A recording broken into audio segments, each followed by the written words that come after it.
Okay, are we there? Good. Forgive me, I have to come in front. I'm also like him.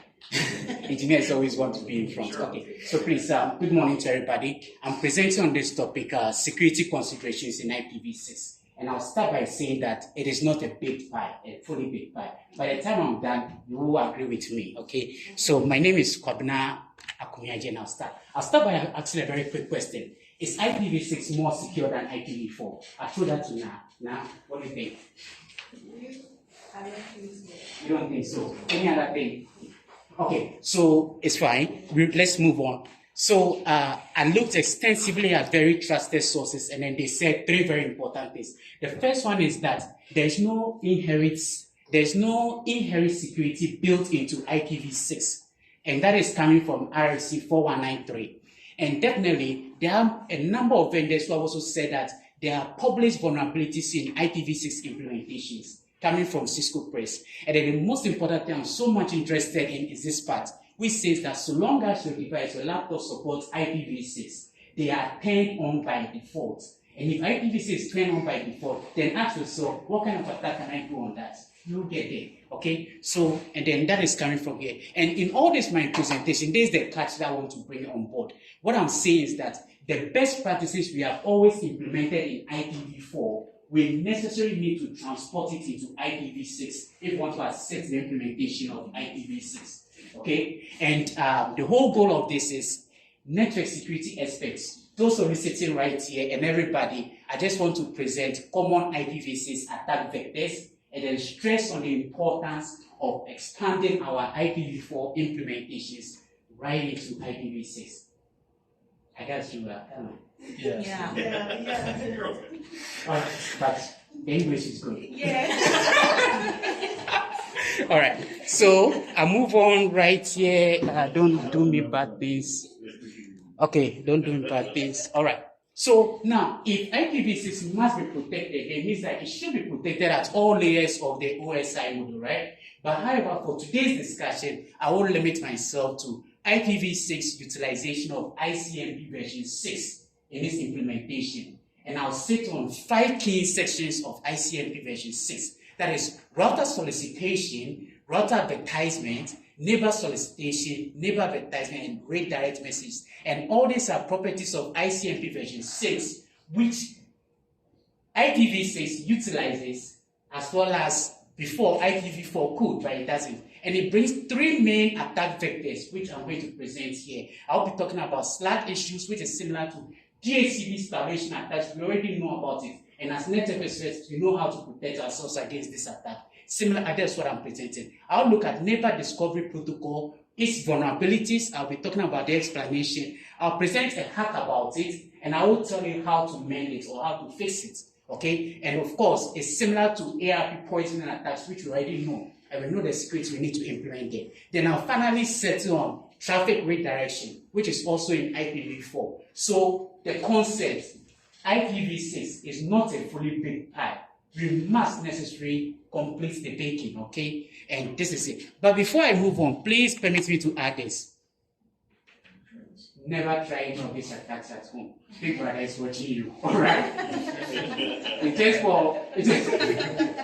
just for security purpose, okay? Let's not try. Okay, so let's move on. Now let's start. Let's talk about IPv6 SLAG. What is SLAG? SLAG is simple. All that SLAG is saying is that now, if a client comes online, it just starts by sending router solicitation messages. And in there, he's telling every IPv6 node that, hey, I'm online. I'm asking for an IPv6 address. Then the router or whoever wants to will respond with a router advertisement message and say that, I'll teach you how to get an IPv6 address. Okay, good. Now, what are we so much interested in? I'm just interested in the array message. What does it contain? It contains an IPv6 prefix, which is the IPv6 block that is allocated to you to choose from. It contains a link layer address, which is the default gateway that you must go to. Okay? Then the question is, what is the problem related to this? I'll give it to you. Right here, no authentication built into SLAG. Reference RFC 4862. What does it say? It says that it allows a host to connect to a network, configure an address that's communicating with that node without ever registering or authenticating itself to the local site. That's a good one. What kind of attack do you think we can do? That means that I can assume to be the router send advertising message, and the client is going to accept it without thinking twice. Let's go in for the attack. Kali, TAC. All right, so TAC is the hacker's choice too. I'll send an ICMP. So here I am, I'm faking the IPv6 prefix IP right here, and it's bad, okay? And I fake it using that command. I told you, never try any of these attacks at home. All right, so here we are, and then there we are. You can see that when we're done, the client accepted the IP. It's right here. It's accepted as part of this, and it has put it in routing table. Once the client has put it in routing table, that means that necessary it will be advertising traffic towards that interface, right? In two directions. That means that I can definitely perform an MITM, a sniffing on a DOS attack on it. Okay, and then you know that in IPv6 implementation, there's a catch. It says that a single interface can have multiple IPv6 addresses. That is true. So think about it. If you can have multiple, is it possible for me to give you more array messages? Can I flag it? And then how is it going to hold it up? Let's see.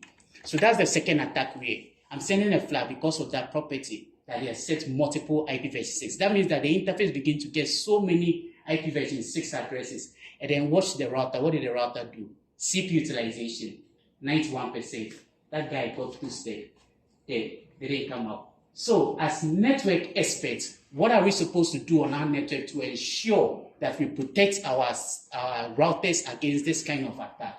That necessarily means that we need to implement a couple of things. And remember that what I'm doing is just because I got access to the network and then started advertising across. So let's look at security considerations in Slack. Okay, so just as my brother Sarasi said the last time, physical access. Don't give me access to the network. Protect my all your jars. Don't let me get close. And I'll add something on top. Shut down all unused ports.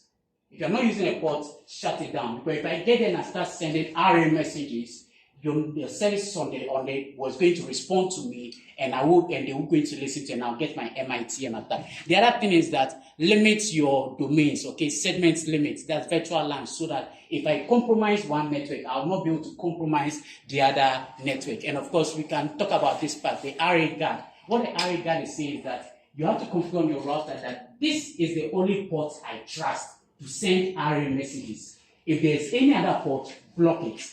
That is RA. And RA is implemented by all vendors. And I give you that as well. Of course, we can implement, this is how Cisco implements RA guard.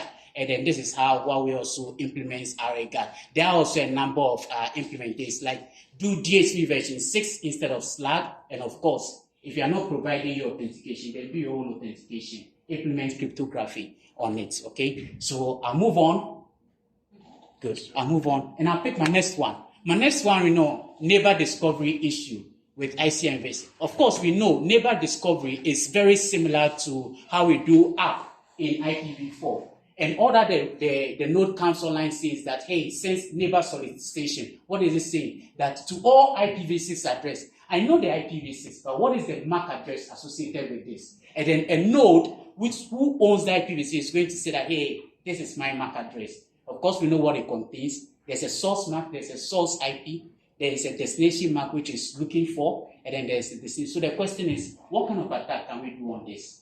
That is found in RFC 4862 and RFC 4429. What does it say? It says that any node can respond to this neighbor solicitation message in that address, causing other nodes to also reject this address as a duplicate. Oh, permit me, let me just come back here quick. Now, there's the part. First of all, this is not protected both ends. Both the requester and responder, there is no authentication built in. That means that just as we discussed, I can assume to be the advertiser or be the solicitor, and then there's no way we are proving. Then there's this thing that the developers of IPv6 brought in. And that was, remember that in IPv4, if you get a duplicate IP, what will happen? Traffic will go down, right? Will not come up. So they said, why don't we build a protocol where before you install the IP address, ask everybody that, hey, this is the IP I want to install. Does anybody have it? If somebody tells they have it, do not install. That's the duplicate IP addressing detection mechanism.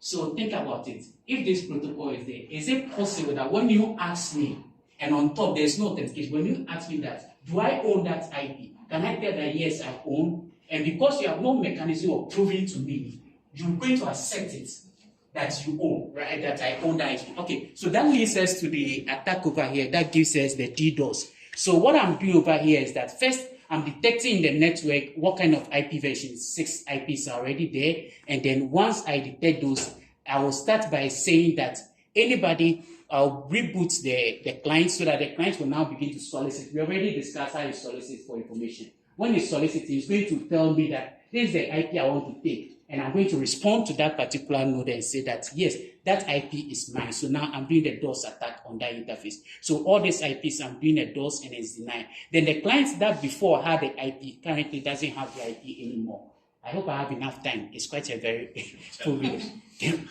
Then, wow, how fast? Very fast. Take a drink. Take a breath.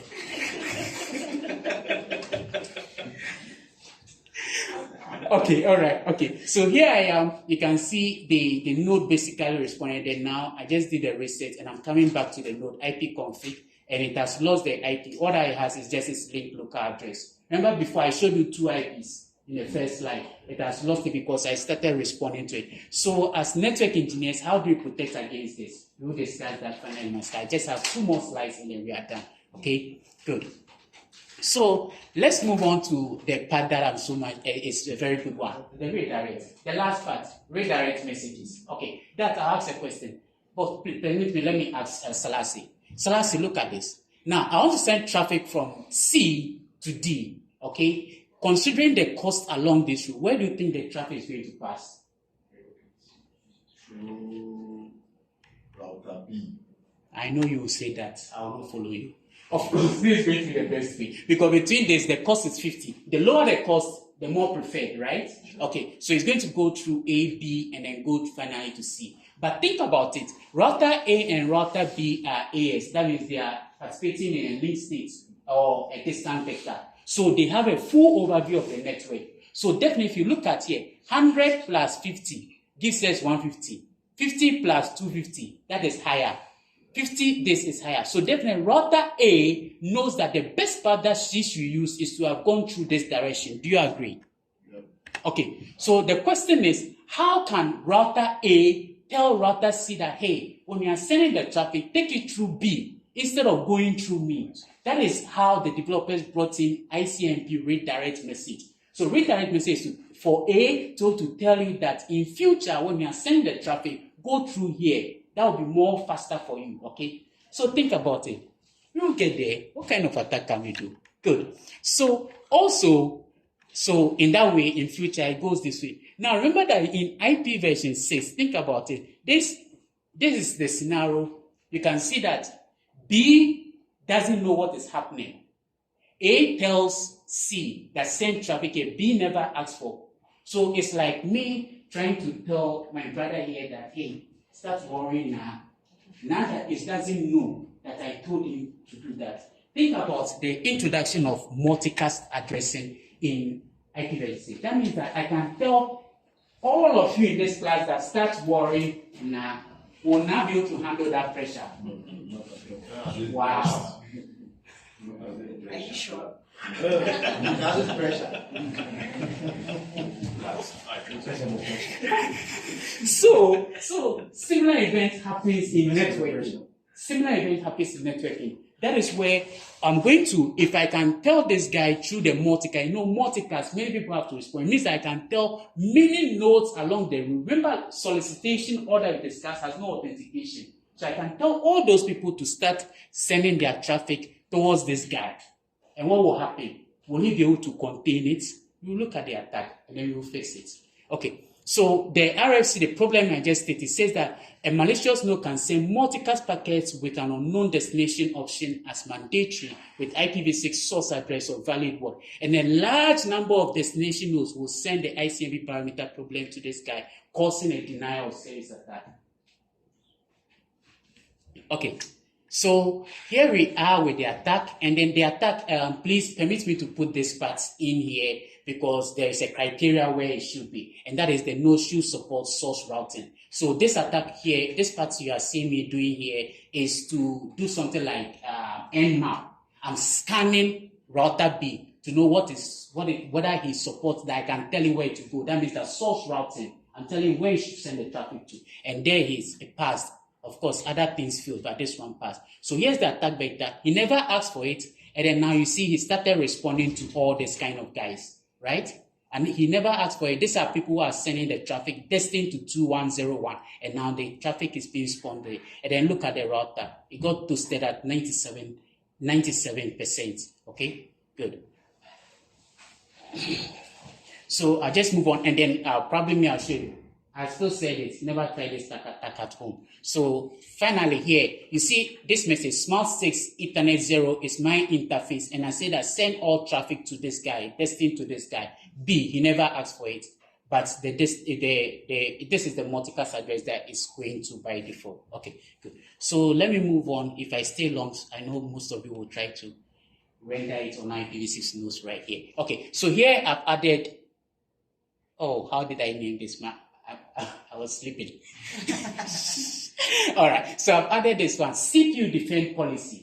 CPU defend policy is where you configure the router that if you begin receiving simultaneous packets coming from the same source, you should what? You should limit it to a set, or you should defend against it. So that is how you prevent multiple DOS attacks coming towards your interface. So IPv6 is not a fully baked pie. We must continue to implement the IPv4 implementation mechanisms right into IPv6 as well. And finally, of course, if there's no authentication, build your own authentication using IPsec. That's a different topic. And in my goal in all this is what I'm saying. Understand the security implementation in the IPv6 protocol, including issues related to ICMP 6 and all that, and implement the necessary measures to secure your network. For everybody technically experts right here, let me conclude by giving you reference if you want to know more about IPv6 and the security mechanisms. Follow this book. I read this book. IPv6 Fundamentals is all about IPv6, full understanding. IPv6 security talks about all the security implementations that a network engineer, security expert must implement to secure IPv6. And if you want to be a hacker, sorry, not a hacker, a certified ethical hacker, follow this guy. Backtrack 5, Kali Linux, Skeptic Backer. And then finally, there are 3 books that I recommend: Learning Kali Linux, and then Beginning Ethical Hacking Using Kali and this. This allows you to put yourself into penetration testing. Thank you very much. I hope I did a good time. I'm done. 16 minutes. Frank,